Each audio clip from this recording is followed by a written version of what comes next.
Good morning to all participants. Good morning to the fellows, all our international collaborators, our chair of this session, and of course, all the WACCBIP faculty and partners all over the world.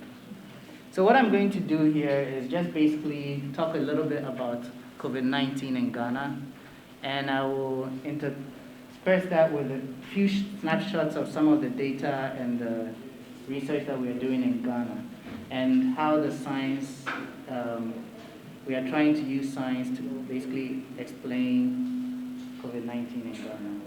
So I will leave it this way. Yes. So very early on, before we even had the first cases in Ghana, we started thinking of planning ahead on a research protocol, which was a very ambitious and broad research protocol to look at viral sequencing along with host genetic background, also to try to study the host immune responses, also developing a protocol to evaluate rapid antibody kits. This was actually something I had written down before I knew that FDA was trying to do that, and to develop diagnostics for rapid screening of frontline workers and general population, and of course developing pseudoviral assays to evaluate drug screening and neutralization assays. So this was the protocol which basically underpins a lot of what we are doing at WACCBIP. So the work that will be, that I'll talk about, and the work that we've been doing here at WACCBIP are basically divided into two broad spheres, which is where we track the virus or where we understand the virus. And we started very early on doing some serological studies. That's trying to look at the prevalence of antibodies to this virus, and also working on some antibody and antigen ELISA. We did some sequencing and molecular epidemiology to try to track the virus. So one, you're tracking the immune response to the virus, the other, you're tracking the virus itself. And what that morphed into, and what we are doing a bit more of, is trying to understand the virus. And so I'll present a few snapshots of some immunological data, and other members of the group will present more in depth later, and also some virological studies. So, I mean, just to give a brief background on COVID-19, we all know that it's a disease that's caused by the virus SARS-CoV-2, and it's related to the initial SARS virus, which was serious acute respiratory syndrome coronavirus 2. The first one was 1. And initially, the most common symptom in Ghana that resulted in a positive test was loss of smell. From some of the seroprevalence work that we did, we see that the most common symptom in Ghana was probably nothing, and there's a number of other symptoms. Currently, looking at anecdotally from people that we've interacted with, it seems that headache is a very consistent symptom, along with loss of smell. So Ghana was already sort of prepared to be, well, initially for this pandemic, due to the lessons learned from the Ebola outbreak earlier on. So there was already some screening at the airport, and then early on, a team from Noguchi was sent to Dakar to learn how to detect the virus, which is by PCR. And the National Influenza Control Program started testing new arrivals. March 11th, we had the first positive test, which was announced March 12th. Then there was a lockdown. And during the lockdown, the government embarked on what was an enhanced testing program. And that lockdown ended in April, when it was confirmed that there was extensive community spread. And at that point, there was, by the time that the lockdown ended, you had only 35% of the people who were testing positive had history of travel, compared to previously, early on in the outbreak, almost everybody had a history of travel or knew somebody who had traveled. And so what we wanted to do was to track the virus, the variants in the virus. So we did 2 batches of sequencing. That was in conjunction with colleagues at Noguchi.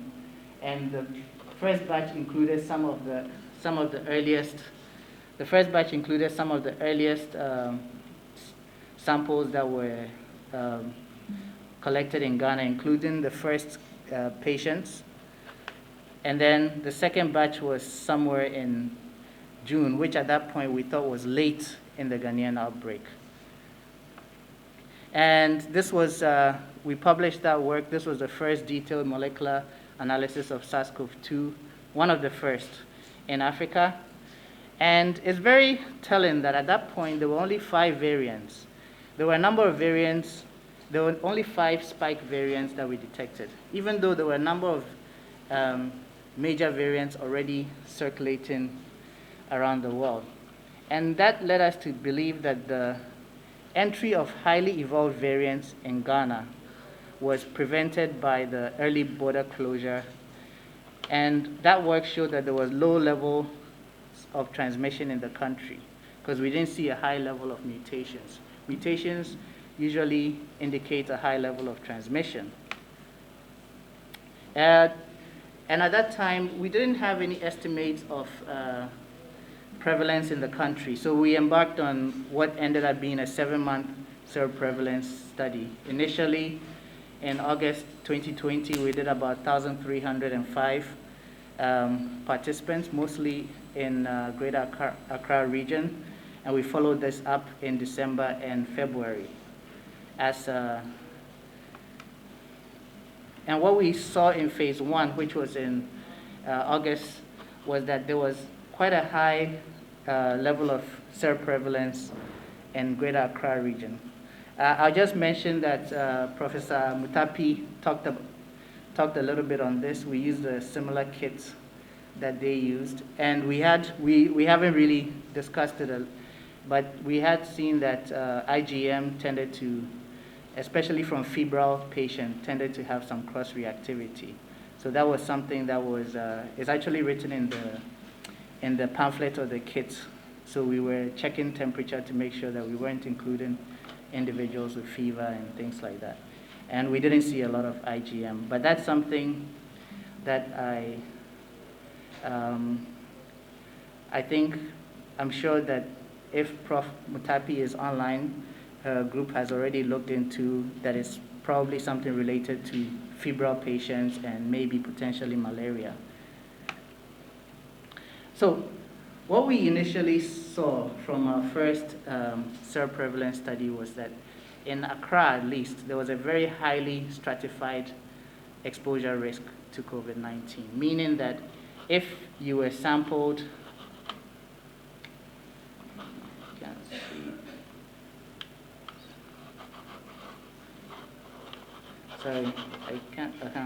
if you were sampled in the market, or if you were sampled in a COVID-19 testing center, if you had, if you were like 41 to 60 age group, or if you worked in the informal sector, you had an elevated chance that you had antibodies to COVID-19, which means that you've been exposed to the virus. If you had tertiary education, high income, and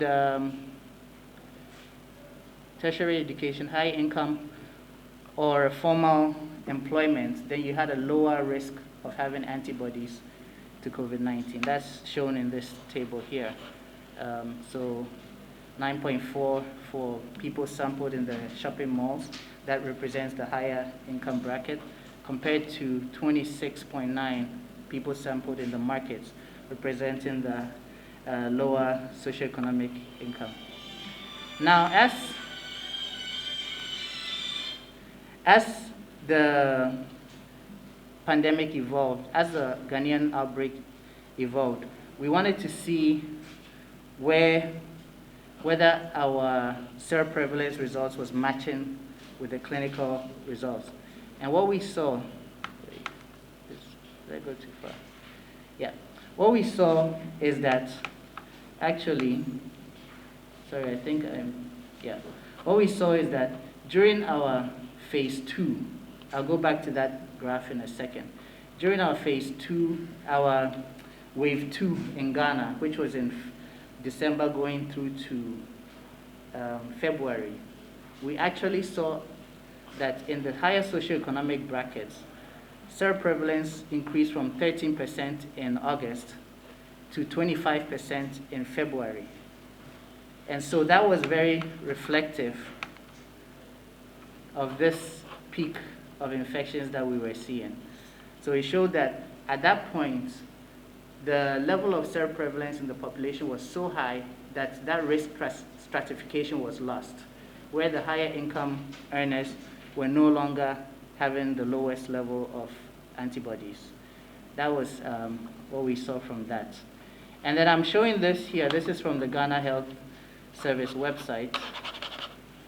And this is taken today, so it shows you the change in the cases as at July 15th. But this is a primer for the next step of the work, which was beyond the first sequencing that we did. We wanted to keep sequencing and track the variant evolution in Ghana over time. And this was very important, especially in January, December, as the cases started to skyrocket. So this is the number of sequences. We have a few more now, but this is the number of sequences that we've done so far. And you can see that we have a high number of variants of concern, alpha. There's also eta, which is quite well represented here. And initially, most of these variants of concern were coming in from into the country through travelers. So this, some of these were first detected in travelers, and then later on they showed up in the local circulation, as you can see in this graph. Looking at this schematic, all through 2020, we didn't see much variance of concern.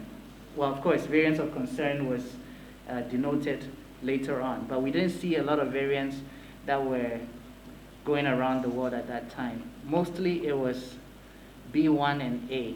These are very early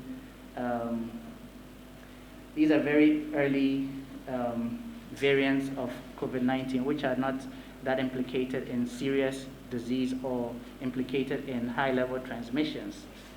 Now you can see that in December 2020, that's still the case. January 2021 is the first time that we're starting to see the alpha variant. And that maintains its level of dominance in all our sequencing samples all through till, I believe, June 2021. What we saw is that we also had another variant, which is a variant of interest, eta. And you can see, did I remove that picture? So eta variant was actually very prevalent in the northern parts of Ghana, whereas alpha was prevalent in the southern part of Ghana. So what we saw was that there was quite a dynamic in the variants that were circulating in the country at the time. So basically, from initially just 12 transmissible local genotypes circulating in Ghana, we ended up seeing that the virus was evolving, and that was linked to the opening of the borders or the opening of the airports around October. And so as new variants come in, that ends up showing up in the local population. And the dominant variants that are always linked to the waves, as we saw in February. This was dominated by eta and alpha, are imported. They are not locally evolved variants.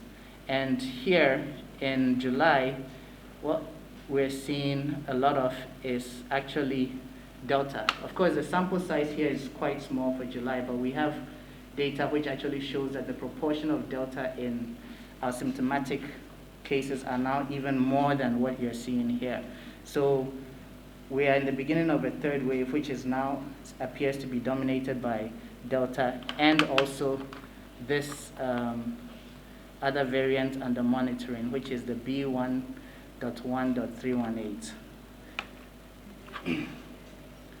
All right, so I already presented this. And we've since gotten some funding from Rockefeller Foundation to continue this work, and we'll be updating in due course what the current seroprevalence in July and beyond is. And we have some data already, but I didn't want to share it here because it's quite high. So what do we know? So far, masks are still the single most important COVID-19 prevention measure. History tells us that each wave will be more severe than the last, and given that the vaccines are 60 to 90% efficacious at preventing disease and transmission, and then in Ghana, less than 1 million people are fully vaccinated. So we need to understand what our seeming tolerance to COVID-19 is in Ghana. And we also needed to understand whether herbal medications really work. So we ended up going into a bit of molecular studies. And already there was some published literature showing that IL-6, IL-10, some of these cytokines were implicated in serious disease. And that's a few literature. So there's some work here which Keseho will be presenting in more detail later. And what we actually see is that it looks like in Ghana we don't have this cytokine storm which has been reported elsewhere in the world. At least with our preliminary data, that's what it seems to show. And if you look at levels of IL-6, TNF-alpha, and IL-10, these are actually quite low compared to other studies around the world. So this is just looking at the same cytokines.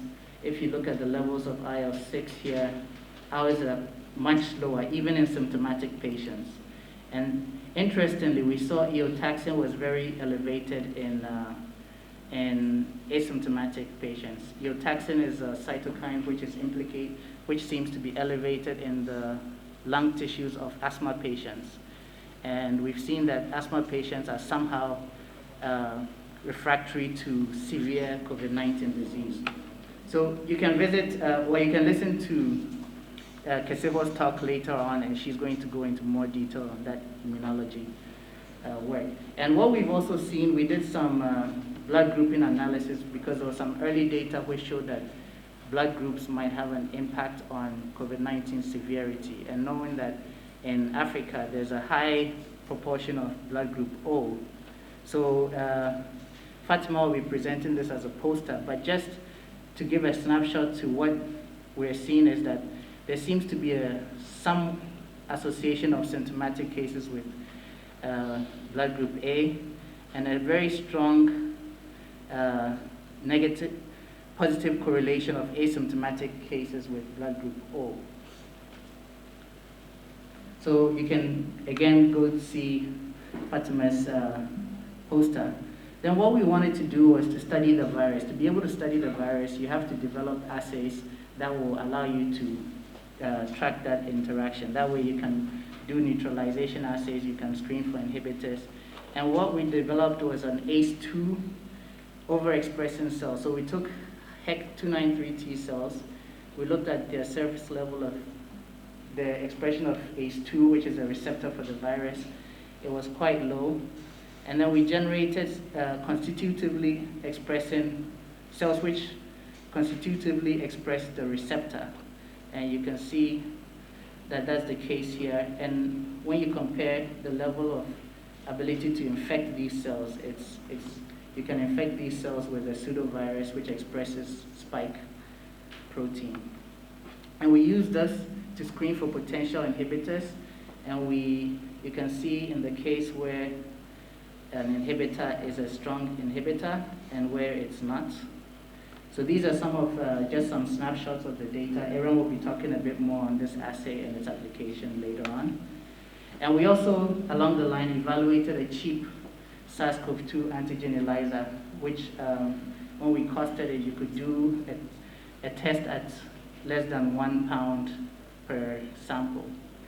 And this was through a collaboration with some guys at Southampton University, and that's been submitted for publication in the Journal of Infection. So we were able to see that we had some good data when your CT values are below 30. So it's very, it has high utility for tracking and detecting transmissible infections. So what does the science tell us so far? The current best practices in Ghana, given our low vaccination coverage, is that social distancing and mask wearing are the best practices so far. We have a high level of asymptomatic spread with increasing seroprevalence. We have, and then what we also saw, because variants arrived in Ghana at least a month later than they arrived in other countries which did not have antigen testing. That antigen testing at the airport has been very instrumental in helping to delay the importation of variants. And what we see is that the symptomatic infection waves, one of which we're in right now, are linked to new importations because there are always variants which have already started causing a wave elsewhere in the country. And the second wave in Ghana was dominated by Alpha in the south and Eta in the north. But since April, the B1.1.318 has been the most fastest growing outbreak. If you listen to Colin's talk, who's after me, I think he'll talk a little bit about that. And we may be in the early stages of a third wave. This is looking at the cases, and that seems to be dominated by Delta and again the B1.1.318. So we also learned that we may have some protection from severe disease due to an attenuated cytokine response. Of course, the sample size so far is not that great, but and then it could also be a high percentage of blood group O individuals in Ghana.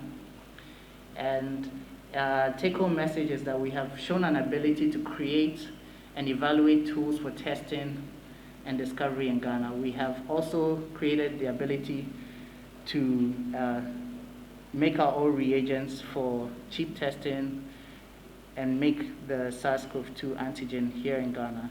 And we've shown that some of the herbal products which are being marketed do indeed have in vitro activity, though a lot of them don't. So I'll just end here by thanking the entire team and the sponsors and you for listening.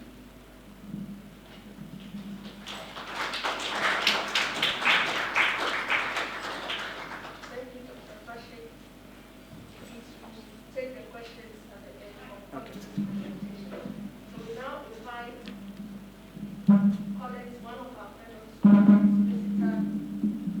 to give us a presentation on genomic evolution of SARS-CoV variants after a year. My name is Collins Misita Moranga.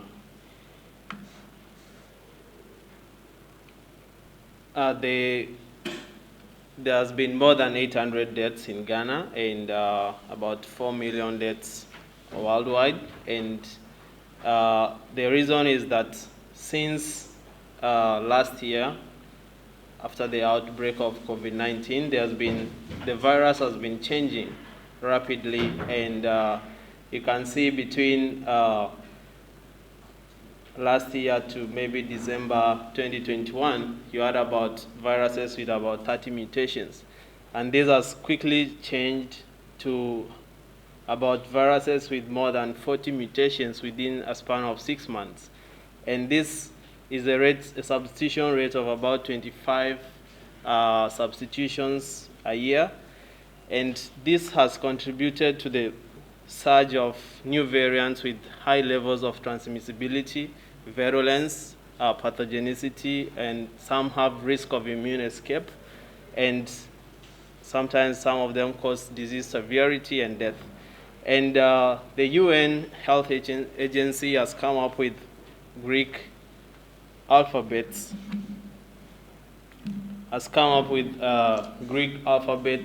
denoting some of these variants so that to reduce stigmatization of various nations. So just to mention that the variants of concern, these are variants that increase transmissibility and virulence of the virus. They include the alpha variant, the beta variant, the gamma variant, and the delta variant. And we have variants of interest which mostly can cause community transmission or multiple clusters of infections, but they are not really increasing in terms of virulence. And these include Eta, Iota, and Kappa. So what we set out to do here at WACCBIP was to determine the circulating variants as well as identify some of the variants of concern. We also decided to identify new variants that are in circulation as well as those that are being imported into Ghana, and also to determine the genomic evolution of variants in different regions across the country. So to do this, we sampled local samples, and we sampled across the country from the northern Ghana, central, the Ashanti region, Greater Accra, Eastern, and Bono East. And we also took some 95 samples from travelers and checked the variants. So in total, we've been able to do about 953 sequences. And to achieve this, after we did sampling, we did sequencing mostly by mini-ion, and then we did phylogenetic analysis. And what the data is showing us is that mostly we have about 43 different lineages of variants circulating within Ghana from the sequencing data. And this is a combination of both variants that are not of concern to variants of interest as well as variants of concern. And you can see that the leading or the highest percentage is taken by the alpha variant, which is a variant of concern. And then we have the B.31318, which is a new variant that is emerging in Ghana with about 17%, and the Eta variant. So these are probably the most new variants that we've seen circulating in Ghana, and you're going to see how they emerged within Ghana. I have to reiterate that about 50% of our samples are now currently variants of concern.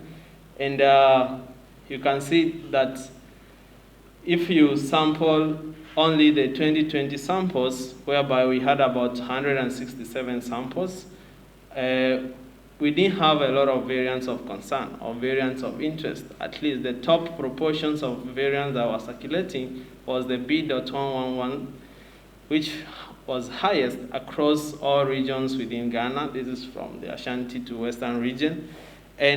But in 2021, we've managed to sequence about 630 samples, whereby the Greater Accra region is the highest number of samples that we've sequenced with about 260 samples, and the Northern region with about 173 samples. And what you can see is a clear difference that in 2021, we've had new variants, that is the variants of concern showing up. And you can notice that in the Ashanti region, we have about, whereby we have about 27 samples sequenced to date, about 80% of them are around the Delta variant. And you might ask, where did these variants of concern came from? So when we checked our 95 samples, where the travel history of these samples, we realized that they came from all over the world, from the United States to Asia, and in fact, actually our neighboring countries here in Ghana. And you can see that most of the variants that were introduced by travelers were the variants of concern, that is the B.1, the alpha variant, the beta variant as well as the eta variant. And the alpha variant takes the highest proportion in terms of those that came in January as well as March. And you can see that now, in terms of circulation, the alpha variant is the highest. To look at the local samples, we've seen that we've sampled across all the months, and most of our sampling came in January, whereby we did about 209 samples. This was mostly to be able to track the introduction of the alpha variant within the country.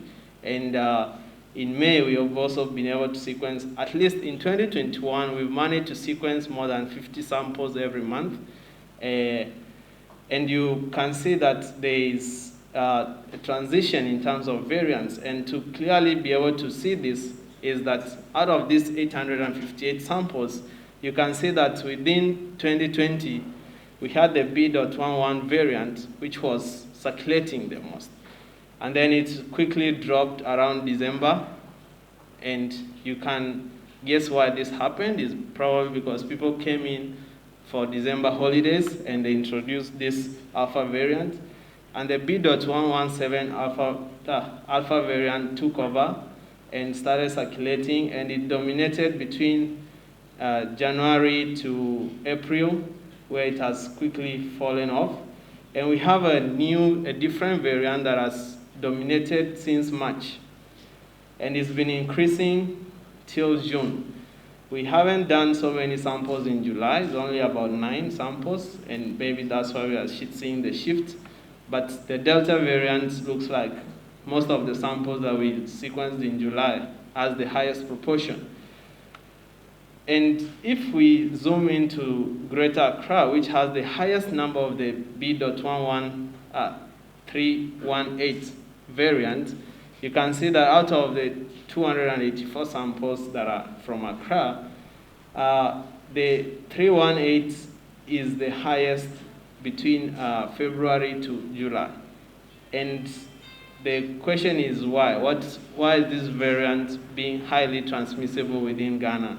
And only a few samples are for the Delta variant within the Accra samples. But you realize that there's been shifts in terms of which variants are circulating. And right now, the alpha variant has gone down, especially in Accra, and the 318 variant is coming up. We are still asking questions about this variant and investigating it more.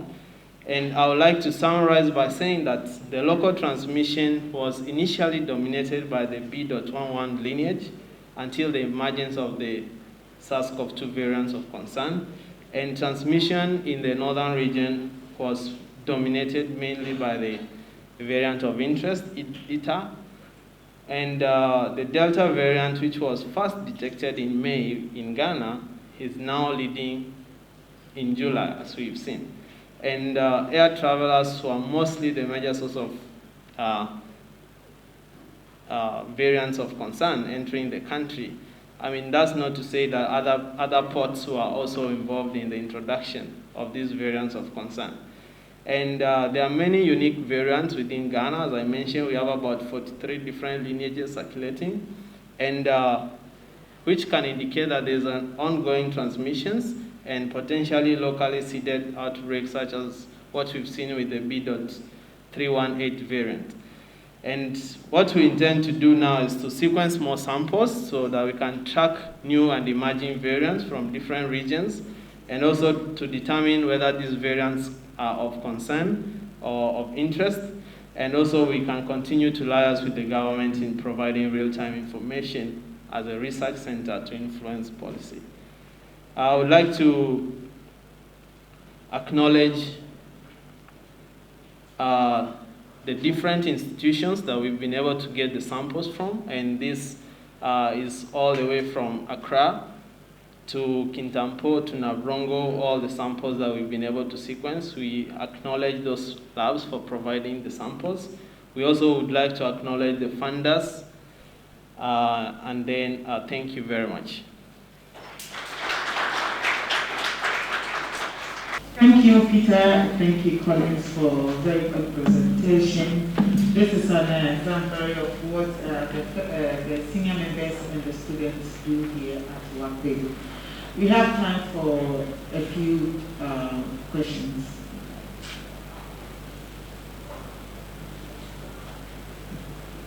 Can you put your hand on any sample that you can call a Ghanaian period? So from the first. Can I ask one more question? Okay.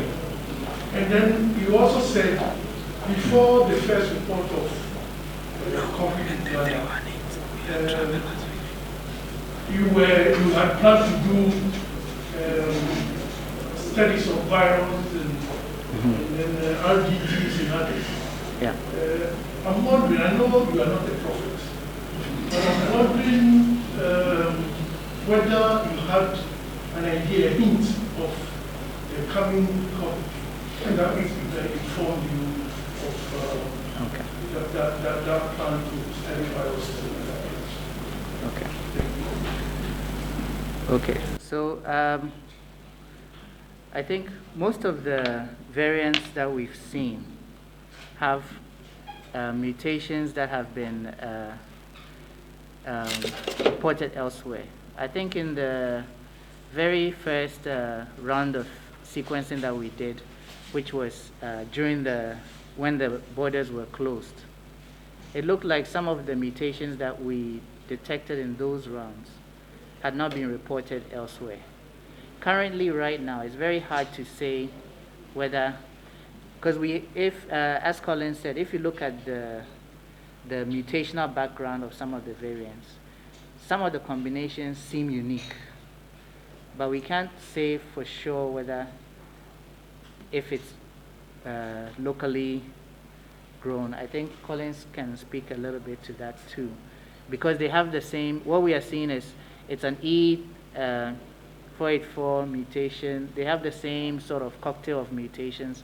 It's just that the background is slightly different. So it's hard to tell right now. What we will be, if we sequence more samples consistently, then we'll be able to know for sure whether really what we think are some of these variants which are homegrown. And in those cases, usually it's one or two, or it's not a lot. So that actually does give evidence that it might be homegrown, but they are not transmissible. So if they are not transmissible, then you don't really care about them that much. To your second question, actually, I was, towards the end of my PhD, I was looking at what I think are what viruses might be new emerging. So I was actually looking at MERS. So I had some literature on MERS because it was very similar to SARS-1, and it was sort of expanding. So I already had some ideas on things that could be done. And so I, for one, wasn't that surprised when SARS-CoV-2 came up, because there was already hints that there would be a pandemic virus. And if you keep, there were a number of emerging viruses that had started, but nothing had really taken root. So, not that I'm a prophet, but I think it was one of the things that you realize that there's always going to be a few viruses of concern, and every once in a while, one of them will break through and cause some hardship. Do you want to answer a bit about that? So maybe something to your first question. So we have a lot of variants with background mutations, and the classifications of these variants depends on the background mutations. So if they've been reported around the world with specific background mutations, then they'll be having those ones, they'll be classified as that particular variant. But then you realize that some of these samples, they have other mutations. But because the variants are not penetrated in terms of transmission or virulence, then it makes it people don't really pay so much attention to classifying these particular variants, even if they have extra mutations. Yeah, I mean, I think because we're also just focusing on spike, there's mutations in all the other parts of the virus too. But yeah.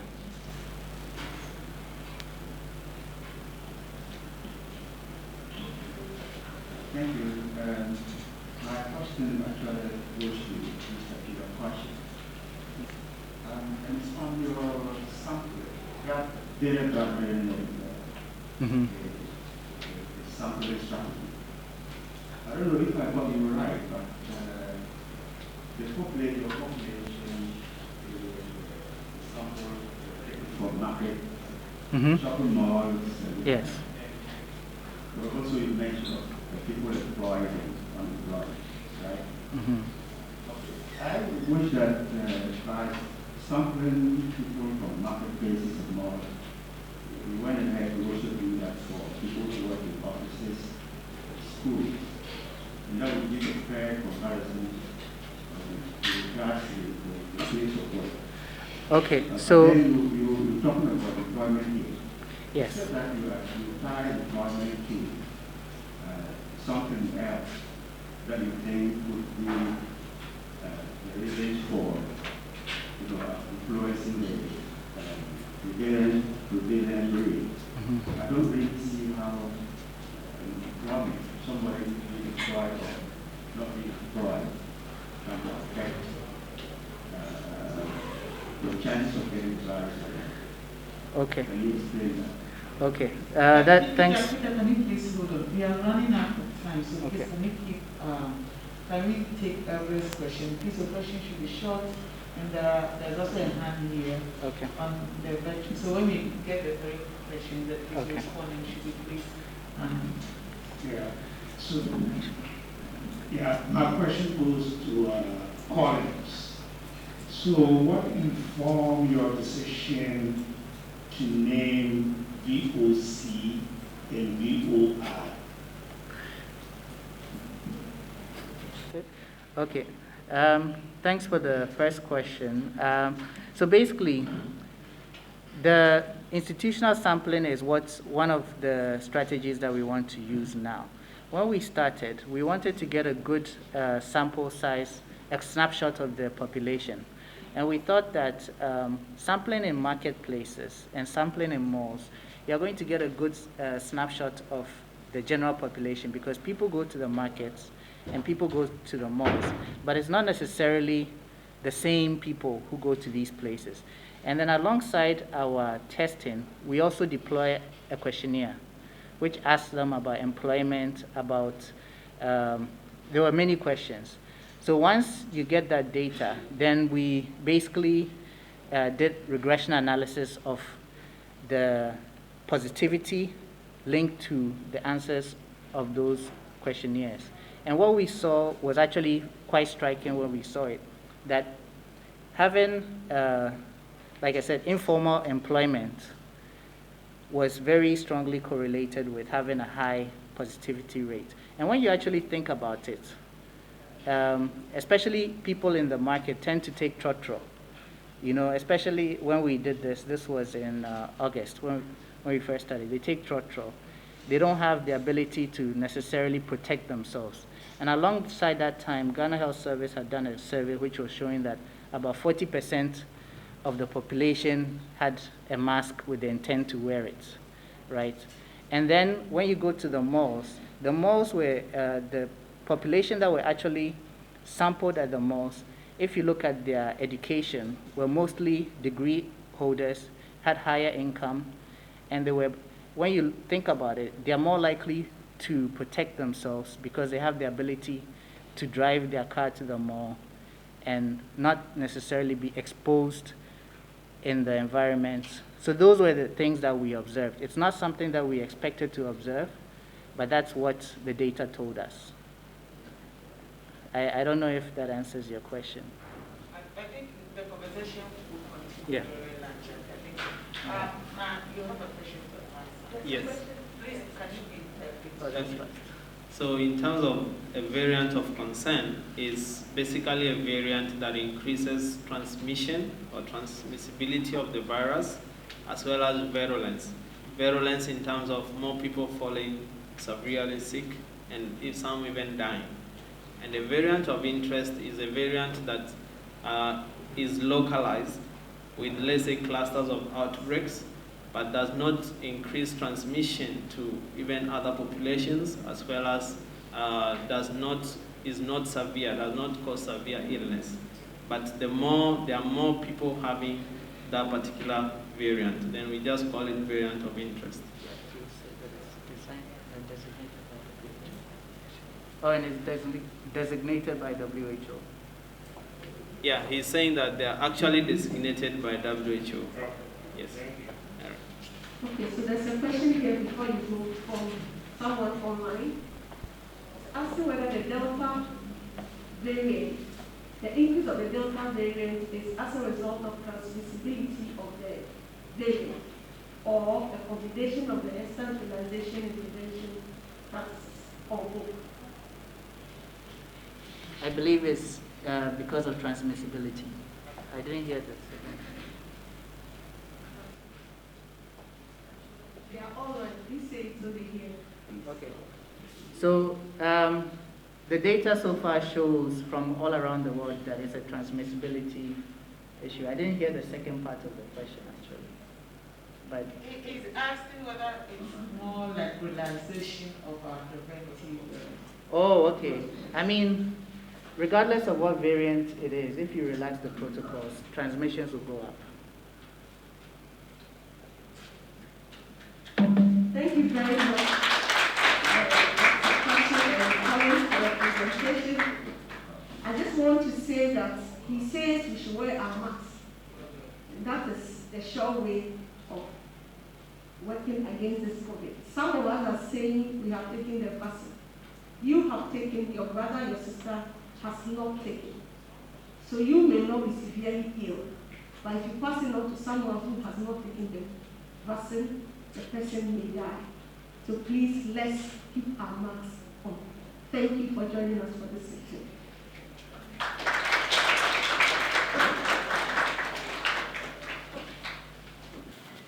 I wouldn't attempt to summarize what we've gone through the past 2.5 hours. But there are four key points that I've picked up this morning. And I must admit, I've really enjoyed this morning's session. I've learned a lot. The first is we need to congratulate the Center for going through the Delta 2 call. And this is something that already we are proud of. And I'm hoping that the miracle behind the WACCBIP machine will be shared with a bigger university so that other units will see this light. The second is the importance of academia research policy linkage. And I think WACCBIP has demonstrated that perfectly. The third is the need for collaboration. And here, collaboration within the country, and then with the rest of the world, especially within Africa, so that we can fight this pandemic. The last that I want to stress is how WACCBIP and in general in the science community encourage females to be part of this, or to encourage females into science. And I'm hoping that, I'm sure after this faith conference, WACCBIP will start planning the sixth. And I'm hoping that we'll see science or effort being made by WACCBIP, since they are leading in most of the things that we've discussed this morning, how we can bring females into science. I have daughters, and one is doing science, and I appreciate the challenge they go through. But I think the machine of WACCBIP, I think, is being greased enough, and it's working. So I know it will also work. So on this note, I will wish you all a successful 3 days conference. And I hope you have a fruitful deliberation. Thank you.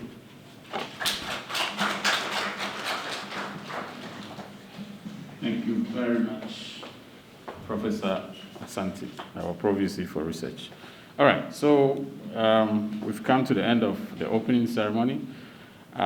Before we go, I want to acknowledge some other important personalities that came in. I think we have the Dean of School of Biological Sciences. He was sitting here, he just moved. Okay, Professor Augustine Oklu was here. We see our distinguished Dean for the Business School, University of Ghana Business School. Professor Baule is over there. Thank you. Here online we have some others who have joined online. Let me just check the latest updates so that we acknowledge everybody who has made time to join us. We have Ms. Eccles Andor, who is our Acting Director of Public Affairs. She joined us online. Thank you very much.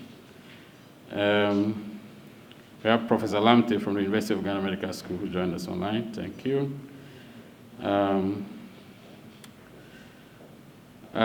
Dr. Daniel Dijome is here from WACCP, the Deputy Director of WACCP is here. Thank you very much.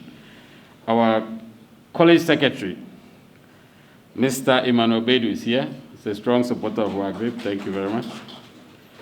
Have I left anybody? Mark Idana wasn't here when I introduced him, so he's now here. Professor Mark Idana is here. He's the Dean of Physical and Mathematical Sciences. I also see Professor Eric Tiburu, who is the chair of our College Research Board. Professor Elvis Tiburu, who is also one of our WACCBIP faculty. Great. So this is the end of the morning session. Oh, I see head of Department of Biomedical Engineering there, Professor Moore. Thank you. Okay. Professor Ginio Helegbe is from UDS. Thank you, one of our collaborators. I see him here. All right. I think I've acknowledged all our invited guests. Okay. So we'll go and take some pictures with all protocols observed. Please keep your mask on. Your face will still be seen. So we'll take some pictures briefly outside. And then we will have a short ceremony where the Aruba Secretary General would inspect one of the equipment that they bought for us. They bought us a new sequencer. So they bought us a NextSeq 2000, which cost almost 400,000. Through a grant that was facilitated by our ORID. So ORID Pro VC and Aruba Secretary General will show them the equipment that has been delivered through this project, and we are very grateful for the support. So thank you. Let's take some pictures, and then we'll be back. Well, we are joined here by the director of WACCBIP, and he's in the person of Professor Gordon Awandari. Prof, thank you very much for joining us. Thank you. My pleasure. Okay. Well, Prof, today, listening to the event, I realized that this is the fifth time this research conference has been organized here at WACCBIP. But I want to know the main motive behind these conferences. Well, thank you very much. So it's really simple. We started the conference in 2016. The center started in 2014. And so after about a year or two, we realized that, we were accumulating a lot of research data, and we wanted to find a platform where we can share this data widely and also give our trainees the opportunity to present in front of an international audience and get feedback and interactions with, some of the leading scientists in the world who collaborate with us. So basically, it's a platform for our fellows to present their work to the world and to policymakers. And number two is for us to engage with the public and policymakers and discuss what we are doing and get their input so that we can improve on what we are doing to make sure that the research we are doing is answering questions that need to be answered, and that we are focused on diseases that are of interest to the country and to Africa. So that's really what it is. It's a platform for informing the world about our research and also getting feedback. Okay. Well, Prof, I would want to find out the impact these conferences has had on people, researchers, people in the community in the past years. Well, so I'll look at it in two ways. Our fellows, the research conference has given them a platform to showcase their work, and a lot of them have benefited so much from the feedback they get from the global community that join these conferences. So that's on their part. On the part of policymakers and the general public, then they get let into what we do here, and they get a flavor of all the research that we do, the new findings that we have. Like today, you heard about the different variants and which variants are fueling the current surge. So it's two-way. Our fellows get the stage to showcase their work and also gain experience from presenting on the international scene. And then our audience, which includes scientists, policymakers, media people, and the general public, they get to know what we're doing and hopefully tell us what else we should be doing. Okay. Well, for my final question, I want to find out what impact you expect this conference to have on people by the end of this 3-day conference. So we hope that at the end of the conference, the general public would know more about the work that we do. Normally, they only hear a little bit here and there about what we're doing, but this is 3 days of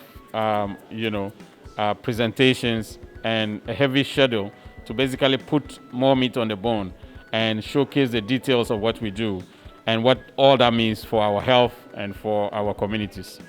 Well, we are also joined here by Dr. Peter Kwashidog. Thank you very much for making time. You're welcome. Okay, Doc, in your speech, you mentioned that there are some variants of concern. So I'll be very glad if you can highlight on a few of them. Okay, so the World Health Organization has designated variants because there's a lot of variants. And to streamline and make it easier to understand, they've designated variants of concern, variants of interest, and variants under monitoring. So when something is called a variant of concern, that means that it has shown that it has a high level of transmissibility and it is causing outbreaks all around the world, and it possibly has high risk of fatality. When it's a variant of interest, that means there's evidence for all of that, but it's localized and it hasn't spread that much. And the same for variant under monitoring. So to be elevated, you have to have more evidence that this is more transmissible and more likely to cause serious disease. So currently in Ghana, we have 2 main variants which seem to be circulating. And we have the Delta variant, which is a variant of concern. And then we have what we said B1.1.318, which is a variant under monitoring. That means it has caused some outbreaks elsewhere, but the evidence hasn't been strong enough for it to be either a variant of interest or a variant of concern.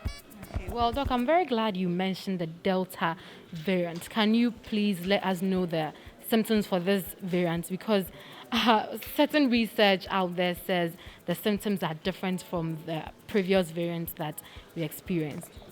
So, as this pandemic has evolved, we've had a whole plethora of symptoms, right?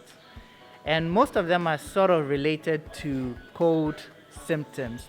This Delta variant, when I look at it, I feel like it resembles more the SARS-1, which is, it had more cases of pneumonia. So anecdotally, what I'm hearing from the clinicians is it has a high chance of it appearing to have not much symptoms, maybe headache, loss of smell of taste, and then pneumonia, which is not what we've seen with a lot of the previous variants. So that seems to be a slight shift, but I don't know if it's a slight shift. It's not a huge shift because as the pandemic has evolved, the symptoms have always changed, and it depends on one person will get a headache, the other person will get running stomach and things like that. Okay. Okay. Well, Doc, is there a reason behind why in Ghana here the rate of COVID death is low, and even in Africa? Is there a reason behind that? So, like I said, that's one of the things that we've started to work on. And our preliminary data shows that in Ghana, we might not be experiencing the cytokine storm that has been experienced in other parts of the world. So we look at the cytokines are proteins, immune system proteins within your blood. So we look at the levels of them, and we look at the levels in symptomatic patients and asymptomatic patients. And what we've seen that in Ghana, even with the symptomatic patients, the levels are much lower than what has been reported from elsewhere in the world. And then the key ones which have been implicated for severe disease are still low in Ghana. So that's one possible reason why we don't see high levels of severe disease. The other reason is, and this is again preliminary data, we have very few sample sizes, is that there seems to be an association of blood group with asymptomatic infection. So specifically, blood group O seems to be associated with asymptomatic infection. And this is something that we are still working on, and one of my students will be presenting it in a poster. Okay. So these are the two. There are many hypotheses as to why we are not seeing that severe disease, but these are the two that we have some data on, and that we are working on others, but these are the two that seem to be plausible right now. Okay. Thank you very much, Doc. You're welcome.